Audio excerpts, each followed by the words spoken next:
मैं ज़्यादा नहीं कहूँगा इसलिए कि सब ने कुछ ना कुछ कह दिया है।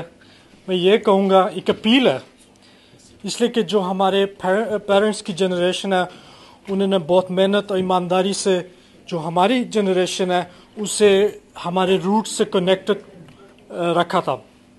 तो मेरी अपील होगी कि जो मेरी जनरेशन है वो अगली आने वाली जनरेशन को भी वैसे ही ईमानदारी से और मेहनत से हमारी जो रूट्स हैं उनसे कनेक्टेड रखे। और दो और चीज़ें जो हम सीख सकते हैं हमारे कायद से, जो वैल्यूज़ पाकिस्तान बनने के लिए उन्होंने इस्तेमाल की थी वो हम अपने बच्चों में लेके आए।